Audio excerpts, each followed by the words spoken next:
Hello everyone, welcome to my channel learn chemistry with Varsha. हम general organic chemistry पढ़ रहे थे और उसमें हमने लास्ट लेक्चर में हमने रेजोनेंस की थर्ड एप्लीकेशन पढ़ी थी, एरोमेटिसिटी। ठीक है, एरोमेटिसिटी में हमने क्या पढ़ा था? डेफिनेशन पढ़ी थी इसकी, उसके बाद इसकी कैरेक्टरिस्टिक्स पढ़ी थी, उसके बाद इसकी रिलेटिव स्टेबिलिटी पढ़ी थी और नेक्स्ट हमने पढ़ा था anti aromatic and non aromatic compounds. उसके बाद हमने पढ़ा था एनुलियंस के कुछ एग्जाम्पल्स पढ़े थे। उसके बाद हमने पढ़ा था क्वासी एरोमेटिक कंपाउंड्स। नेक्स्ट हमने पढ़ा था होमो एरोमेटिक कंपाउंड्स। उसके बाद हमने एंटी एरोमेटिक, नॉन एरोमेटिक और एरोमेटिक के कुछ एग्जाम्पल्स किए थे। ठीक है, आज हम इस लेक्चर में पढ़ने वाले हैं relative order of potential energy, relative order of resonance energy and relative order of stability. ठीक है, तो सबसे पहले हम पढ़ेंगे ऑर्डर ऑफ पोटेंशियल एनर्जी। ठीक है, तो सबसे ज़्यादा जो पोटेंशियल एनर्जी होती है वो एंटी एरोमेटिक की होती है, उसके बाद नॉन एरोमेटिक की, और सबसे कम पोटेंशियल एनर्जी होती है एरोमेटिक की। ठीक है, तो जो पोटेंशियल एनर्जी का ऑर्डर होता है उससे जस्ट रिवर्स होता है रेजोनेंस एनर्जी का ऑर्डर। ठीक है, एरोमेटिक का, उसके बाद नॉन एरोमेटिक, उसके बाद एंटी एरोमेटिक। ठीक है, उसके बाद है ऑर्डर ऑफ स्टेबिलिटी। ठीक है, तो जो जितना ज़्यादा रेजोनेंस एनर्जी होगी, मतलब जिसकी जितनी ज़्यादा, उतना ही ज़्यादा वो क्या होगा? स्टेबल होगा। तो जो रेजोनेंस एनर्जी जो है, हम क्या लिख सकते हैं कि जो रेजोनेंस एनर्जी है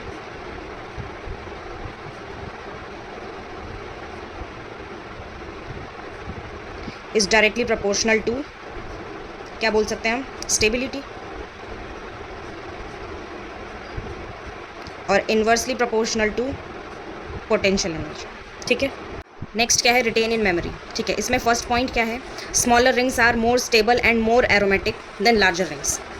ठीक है, जो स्मॉलर रिंग्स होती हैं, जैसे हम कोई दो एरोमेटिक रिंग्स ले रहे हैं। ठीक है, ये दोनों एरोमेटिक है। इसमें क्या है? 2 पाई इलेक्ट्रॉन्स, 2 पाई इलेक्ट्रॉन्स, और इसमें कितने? 1 2 3 4 5 6 पाई इलेक्ट्रॉन्स। ठीक है, ये दोनों ही एरोमेटिक है, लेकिन ये पॉइंट क्या कह रहा है कि जो स्मॉलर रिंग्स है वो ज़्यादा स्टेबल और ज़्यादा एरोमेटिक है लार्जर रिंग से। ठीक है, और ये जो सेकंड वाला है इसका नाम क्या है? ट्रोपाइलियम कैटायन।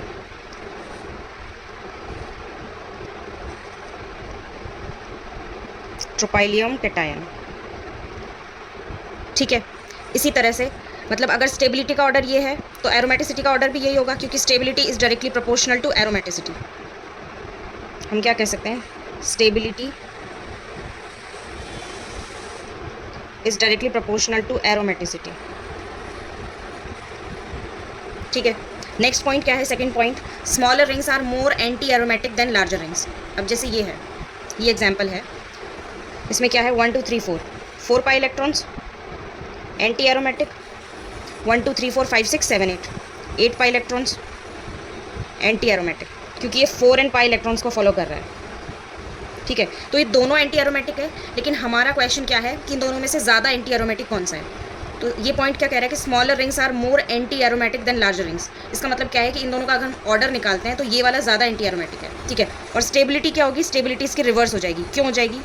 क्योंकि एंटी एरोमेटिक कंपाउंड्स जो होते हैं वो अनस्टेबल होते हैं, मतलब लेस स्टेबल होते हैं एरोमेटिक कंपाउंड से। तो इसलिए इसमें जो ऑर्डर रिवर्स इसलिए हुआ है, इसमें क्या था? एरोमेटिक जो है वही ज़्यादा स्टेबल होता है। तो इन दोनों में से ज़्यादा एरोमेटिक कौन सा था? फर्स्ट वाला। तो ये ज़्यादा एरोमेटिक भी होगा और ज़्यादा स्टेबल भी होगा। तो इसमें हम और क्या कह सकते हैं कि stability is inversely proportional to anti aromaticity. ठीक है, इसी अकॉर्डिंग ये ऑर्डर रिवर्स हुआ है। नेक्स्ट क्या है? सम मिसलिनियस एग्जाम्पल्स। ठीक है, मिसलिनियस एग्जाम्पल्स में क्या है? स्क्वेरिक एसिड। हमारा क्वेश्चन क्या है कि squaric acid is as acidic as concentrated H2SO4। ठीक है, इसको प्रूव करना है हमें कि कॉन्सेंट्रेटेड H2SO4 है, ये एक स्ट्रॉन्ग एसिड है। ठीक है, तो स्क्वेरिक एसिड भी इतना ही एसिडिक है जितना कॉन्सेंट्रेटेड H2SO4 है। ठीक है, अब इसका स्ट्रक्चर बनाते हैं, हम प्रूव करते हैं ये जो स्टेटमेंट है।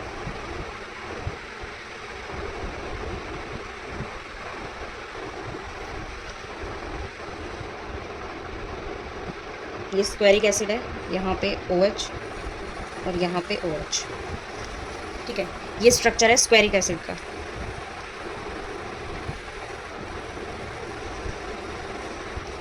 स्क्वेरिक एसिड। ठीक है, अब हम क्या करेंगे? इसकी बेस के साथ रिएक्शन करवाएंगे। कोई भी हम बेस ले सकते हैं।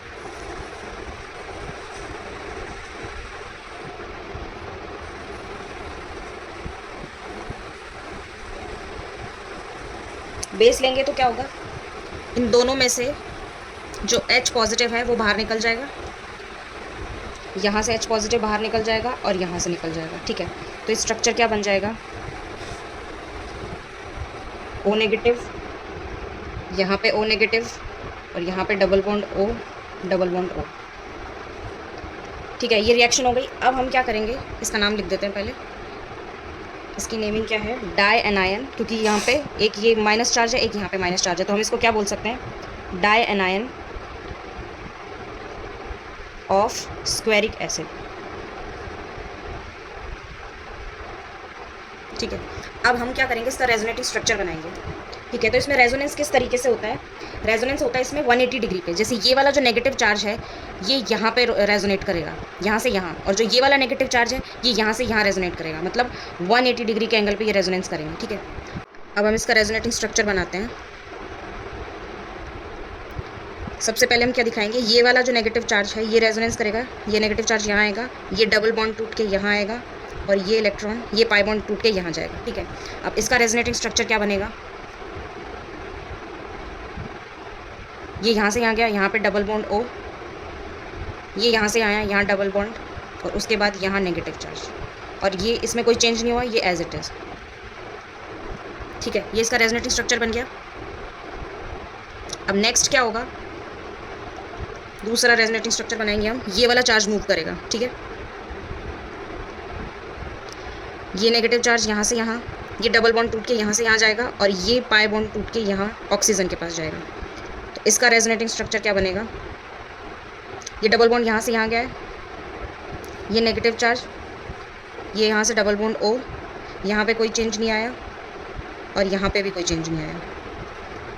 ये इसका रेजोनेटिंग स्ट्रक्चर है। अब नेक्स्ट रेजोनेटिंग स्ट्रक्चर बनाएंगे हम। इसका नेक्स्ट रेजोनेटिंग स्ट्रक्चर बनेगा, ये नेगेटिव चार्ज यहाँ से यहाँ मूव करेगा, ये डबल बॉन्ड यहाँ से यहाँ, और ये डबल बॉन्ड यहाँ से यहाँ। इसका रेजोनेटिंग स्ट्रक्चर बनेगा, ये डबल बॉन्ड यहाँ से यहाँ, ये नेगेटिव चार्ज यहाँ चला जाएगा, ये डबल बॉन्ड O, ये एज इट इज़, इसमें कोई चेंज नहीं हुआ, ये भी एज इट इज़। ठीक है, अब नेक्स्ट रेजोनेटिंग स्ट्रक्चर बनाएंगे हम।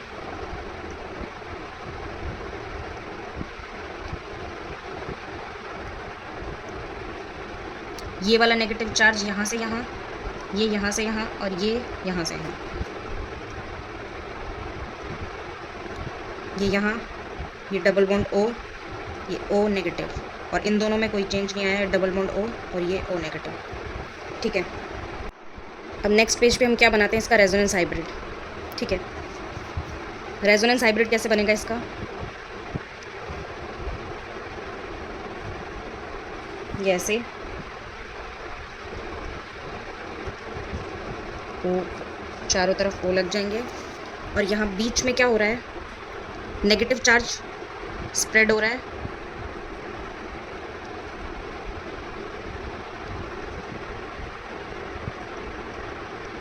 ठीक है, यहाँ पे भी नेगेटिव चार्ज स्प्रेड हो रहा है ऑक्सीजन वाले बॉन्ड पे, यहाँ पे भी, यहाँ पे भी, और यहाँ पे भी। ठीक है, और यहाँ पे क्या था, ऑक्सीजन, ये वाला जो स्ट्रक्चर था die anion of squaric acid, यहाँ पे नेगेटिव और यहाँ पे नेगेटिव। ठीक है, और यहाँ पे डबल बॉन्ड, यहाँ पे डबल बॉन्ड, मतलब -2 चार्ज है एक तरह से। तो चारों में कैसे डिस्ट्रीब्यूट होगा, हाफ हाफ हो जाएगा, -12, -12, -12, -12। कैसे, -12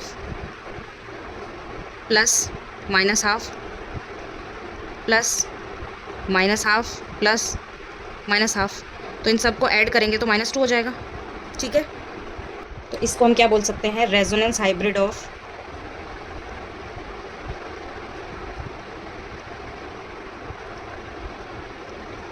die anion of squaric acid. ठीक है, तो इसमें हम क्या देख पा रहे हैं कि जो ये die anion of squaric acid है, मतलब स्टार्टिंग में हमने क्या किया था, स्टार्टिंग में हमने किया था स्क्वेरिक एसिड लिया था, OH OH double bond O double bond O। ठीक है, ये क्या था हमारा स्क्वेरिक एसिड। ठीक है, इसकी रिएक्शन हमने किससे करवाई थी, बेस के साथ। ठीक है, बेस के साथ रिएक्शन करवाने पे क्या हुआ था, ये दोनों H पॉजिटिव यहाँ से निकल गए थे, दोनों प्रोटॉन, -2H पॉजिटिव, ठीक है। और हमारे पास क्या बना था, die anion of squaric acid.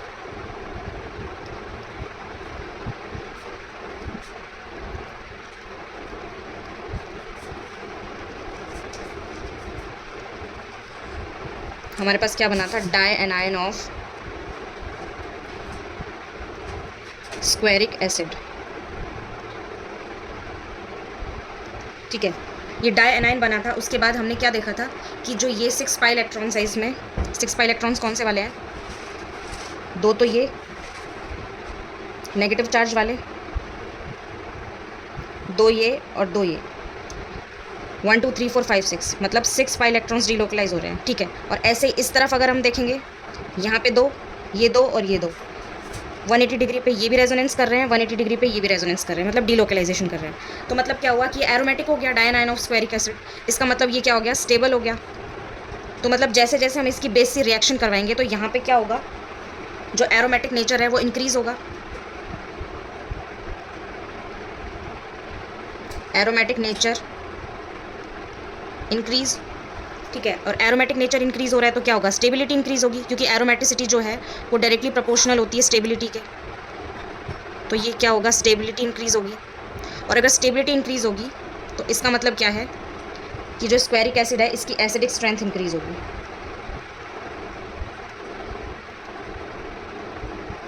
क्यों होगी, क्योंकि हम जानते हैं कि एरोमेटिसिटी हम क्या बोल सकते हैं, डीलोकलाइजेशन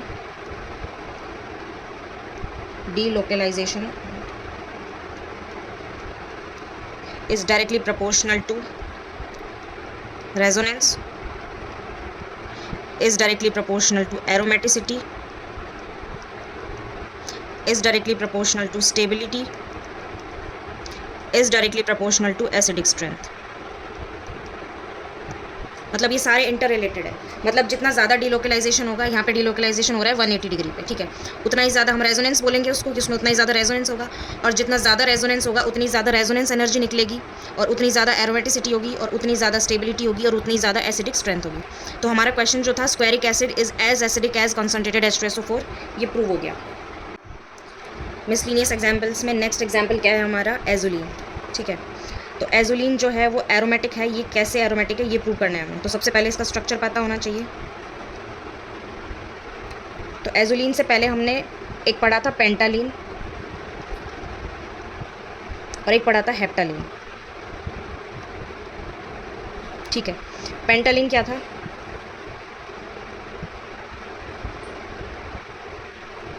डबल सिंगल डबल, ये था। और हेप्टालिन क्या था,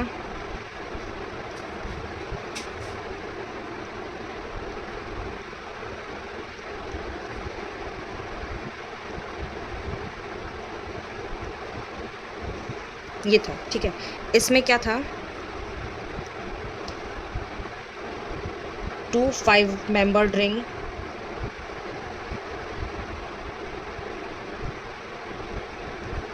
फ्यूज्ड टुगेदर। और इसमें क्या था, 2 7 मेंबर्ड रिंग,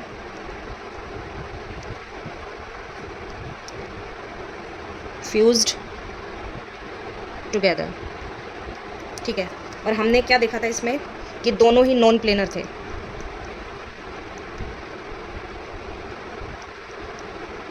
ठीक है। और इस वजह से ये दोनों ही नॉन एरोमेटिक थे, ठीक है।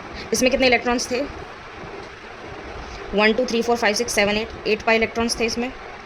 और इसमें 1 2 3 4 5 6 7 8 9 10 11 12, इसमें 12 पाई इलेक्ट्रॉन्स थे, ठीक है। दोनों ही 4n पाई इलेक्ट्रॉन्स को फॉलो कर रहे थे। तो ये एंटी एरोमेटिक ना होकर नॉन एरोमेटिक इसलिए थे क्योंकि ये दोनों ही नॉन प्लेनर थे, ठीक है। अब हम पढ़ रहे हैं एजुलिन। तो मैंने पेंटालिन और हेप्टालिन का एग्जाम्पल इसलिए बताया ताकि हमें एजुलिन याद हो जाए। पेंटालिन में क्या था, दोनों 5 मेंबर्ड रिंग थी, और हेप्टालिन में दोनों 7 मेंबर्ड थी। और एजुलिन जो है उसमें क्या होगा, एक 5 मेंबर्ड रिंग है और एक 7 मेंबर्ड रिंग है, ठीक है। ये 7 मेंबर्ड रिंग है और ये 5 मेंबर्ड रिंग है, ठीक है।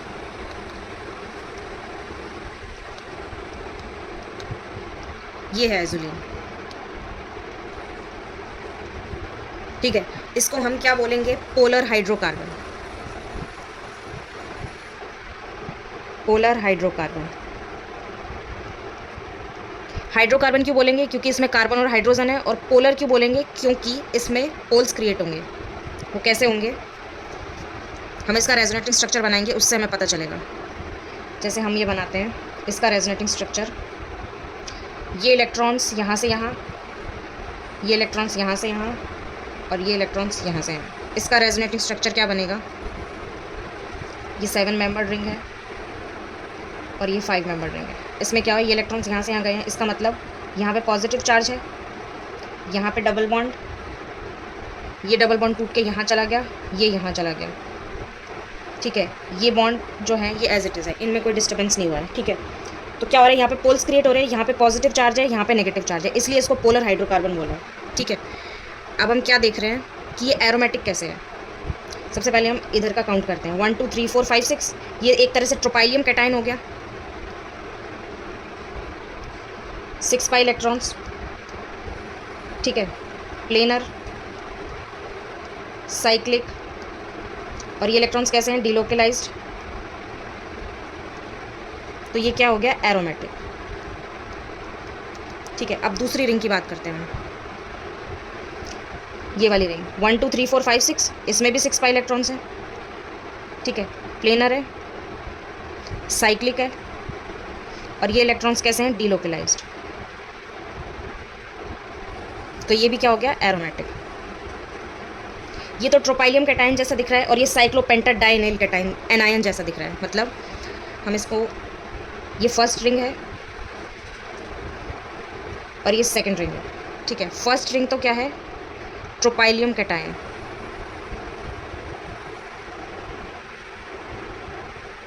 और सेकंड रिंग है साइक्लोपेंटाडाइनिल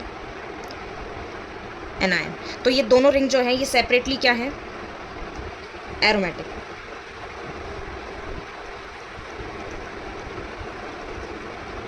ठीक है, तो इसका मतलब क्या हुआ कि ये जो कंप्लीट जो एजुलिन है ये क्या हो जाएगा? एरोमेटिक। तो हम क्या कह सकते हैं कि एरोमेटिसिटी अराइजेज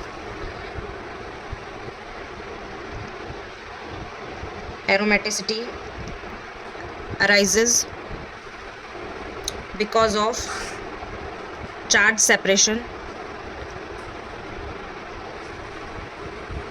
ठीक है। तो मतलब ये जो चार्ज सेपरेशन है ये क्यों हो रहा है? इसका ड्राइविंग फोर्स हम बोल सकते हैं एरोमेटिसिटी। मतलब चार्ज सेपरेशन इसलिए हो रहा है क्योंकि हमें चार्ज सेपरेशन करने के बाद हमें एरोमेटिसिटी गेन हो रही है, ठीक है। तो क्या कह सकते हैं? So it is polar in nature, इसीलिए इसको क्या कहते हैं? So it is polar hydrocarbon, ठीक है। अगर ये पोलर है तो इसका डायपोल मोमेंट भी होगा कुछ ना कुछ, तो इसका डायपोल मोमेंट क्या होगा? 0.8 dBi, ठीक है। और इसको अप्रोक्सीमेटली हम 1 dBi भी लिख सकते हैं। एरोमेटिसिटी में लास्ट टॉपिक है हमारा एरोमेटिसिटी इन हेट्रोसाइक्लिक कंपाउंड्स, ठीक है।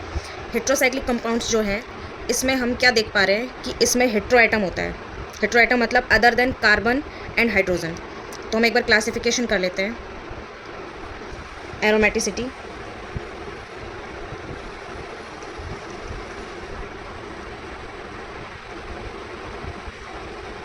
ठीक है,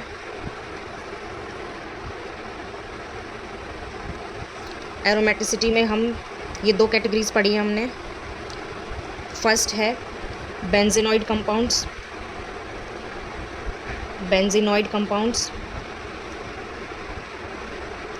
और दूसरी कैटेगरी है नॉन बेंजीनॉइड कंपाउंड्स।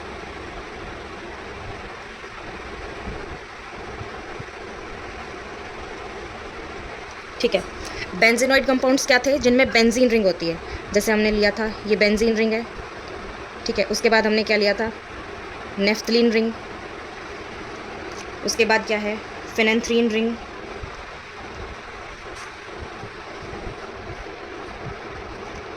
उसके बाद क्या है? Anthracene ring.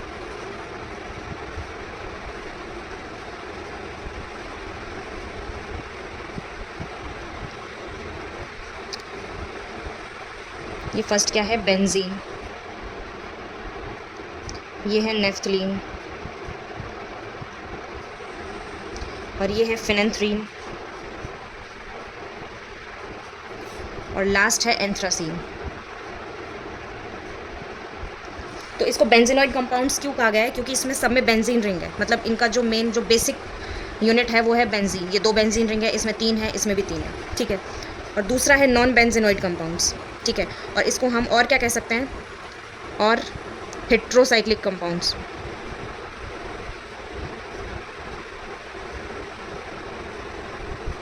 इसके एग्जाम्पल्स जो अब पढ़ने वाले हैं, जैसे हो सकता है फ्यूरेन, हो सकता है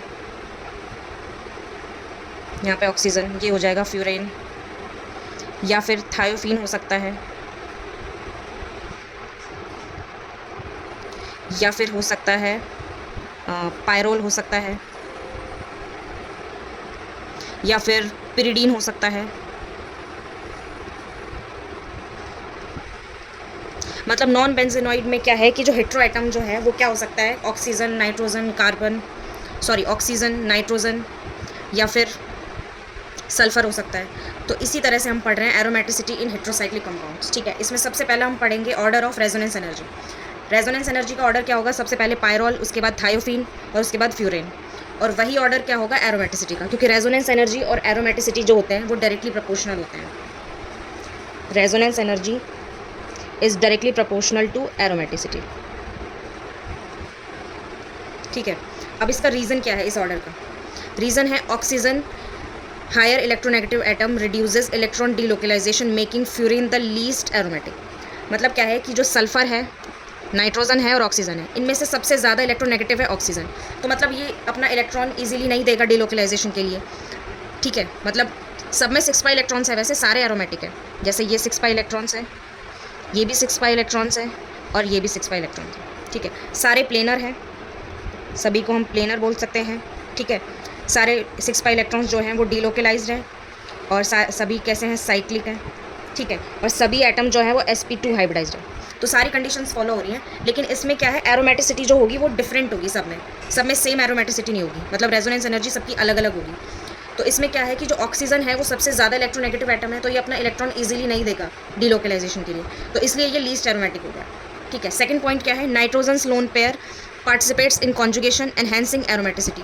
तो जो नाइट्रोजन वाला है, मतलब पायरोल है, वो सबसे ज़्यादा एरोमेटिक है, ठीक है। एरोमेटिसिटी को सबसे ज़्यादा एनहेंस करेगा डीलोकलाइजेशन देके, ठीक है। नेक्स्ट पॉइंट क्या है कि जो थायोफीन है वो लेस इलेक्ट्रोनेगेटिव होते हुए भी, मतलब सल्फर जो है वो लेस इलेक्ट्रोनेगेटिव एटम होते हुए भी पायरोल से कम एरोमेटिक है। वो क्यों है?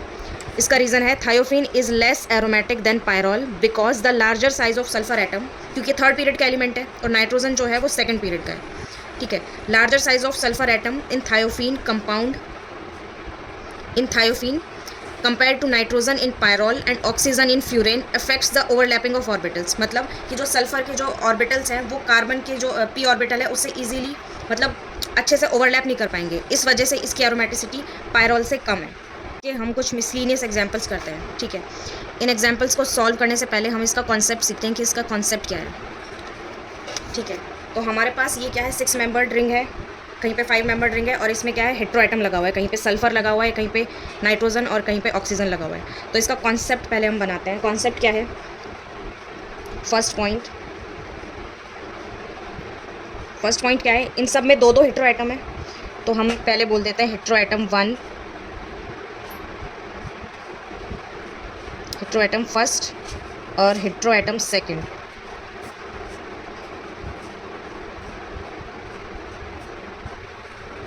ठीक है।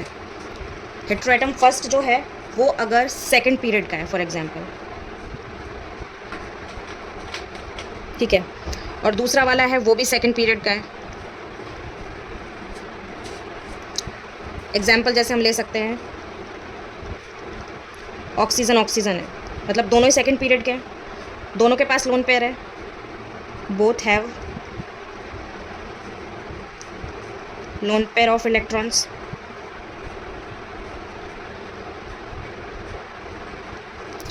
लेकिन इसमें क्या होगा? ये लोन पेयर जो है ये डीलोकलाइज नहीं करेंगे। क्यों नहीं करेंगे? क्योंकि दोनों के पास वेकेंट ऑर्बिटल नहीं है। वेकेंट ऑर्बिटल एब्सेंट, इस वजह से क्या होगा? डीलोकलाइजेशन नहीं होगा। delocalization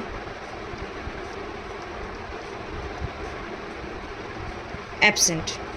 और इस वजह से क्या होगा, जब डिलोकलाइजेशन नहीं होता तो हम क्या कहते हैं उसको, नॉन एरोमेटिक। ठीक है। सेकंड पॉइंट क्या है, अगर हेट्रोएटम फर्स्ट जो है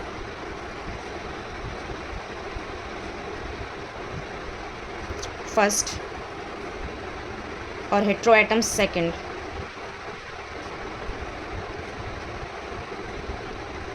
ठीक है, फर्स्ट वाला अगर कहाँ से है, सेकंड पीरियड का है,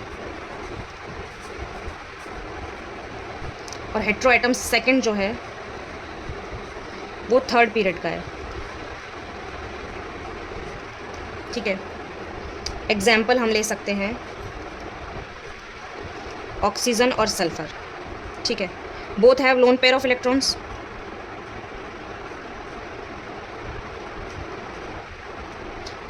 लोन पेयर ऑफ इलेक्ट्रॉन्स। ठीक है, और इसमें जो ऑक्सीजन जो है इसके पास वेकेंट ऑर्बिटल नहीं है, वेकेंट ऑर्बिटल एब्सेंट, और इसमें क्या है, वेकेंट ऑर्बिटल प्रेजेंट। ठीक है, तो फॉर एग्जांपल जैसे हम एग्जांपल ले लेते हैं,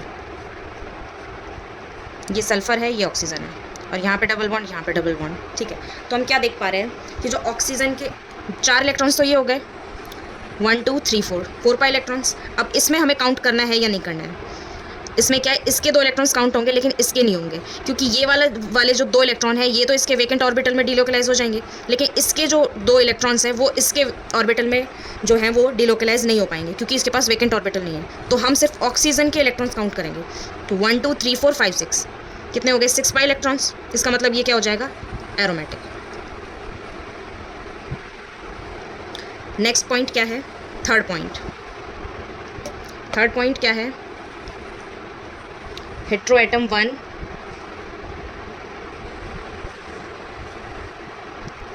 फर्स्ट और हेट्रोएटम सेकंड। ठीक है, फर्स्ट वाला कहाँ से है, थर्ड पीरियड से,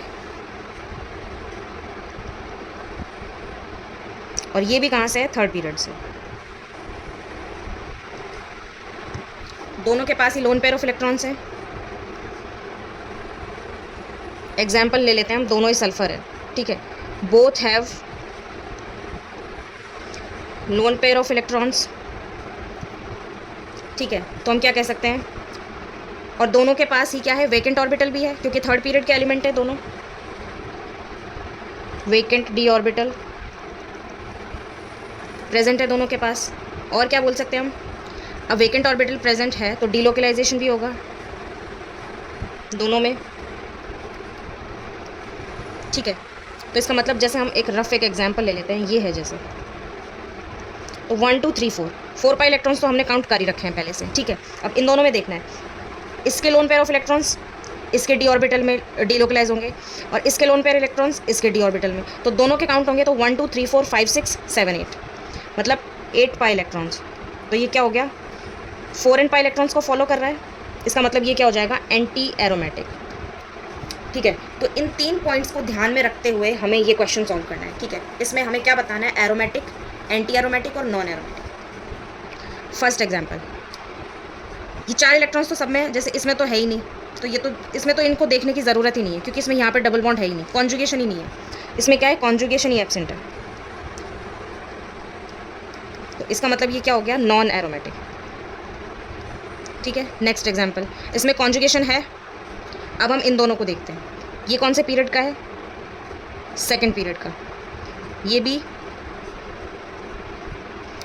सेकंड पीरियड का।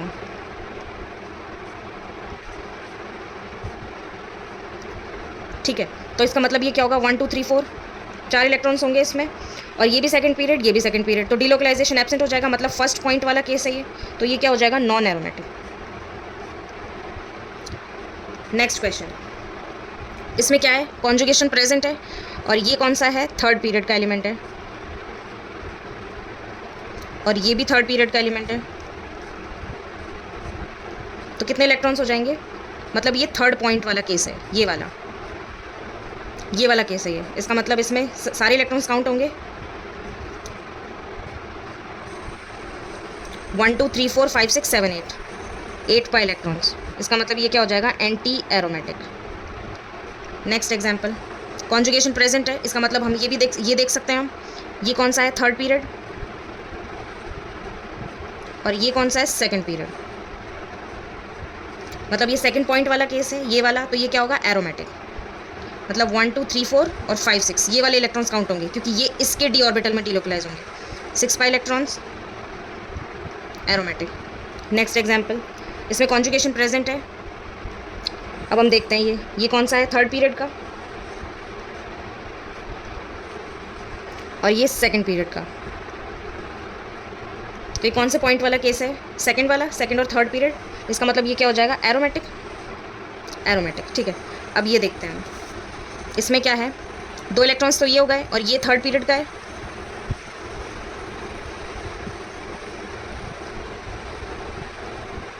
ये भी थर्ड पीरियड का है, मतलब दोनों के लोन पर काउंट होंगे। थर्ड पॉइंट वाला केस है, 1 2 3 4 5 6 पाई इलेक्ट्रॉन्स, एरोमेटिक। नेक्स्ट, ये भी थर्ड पीरियड, ये भी थर्ड पीरियड, इसके भी दोनों इलेक्ट्रॉन्स काउंट होंगे, इसके भी 1 2 3 4 5 6 7 8 पाई इलेक्ट्रॉन्स, एंटी एरोमेटिक। ये क्या होगा, थर्ड पीरियड, और ये सेकंड पीरियड, मतलब इसके इलेक्ट्रॉन्स काउंट होंगे 1 2 3 4 5 6 पाई इलेक्ट्रॉन्स। इसके नहीं होंगे क्योंकि इसके पास वेकेंट डी ऑर्बिटल नहीं है, तो ये क्या हो जाएगा, एरोमेटिक। तो अब हमारा एरोमेटिसिटी कंप्लीट हो गया है। नेक्स्ट टॉपिक हम लेंगे इंटरमीडिएट्स, और फर्स्ट इंटरमीडिएट हम लेंगे कार्बोकेटाइन। ओके, आई होप आपको सब कुछ समझ में आया होगा। अगर आपको कुछ भी डाउट है तो आप कमेंट सेक्शन में कमेंट कर सकते हैं। Okay, thank you, keep watching and keep learning.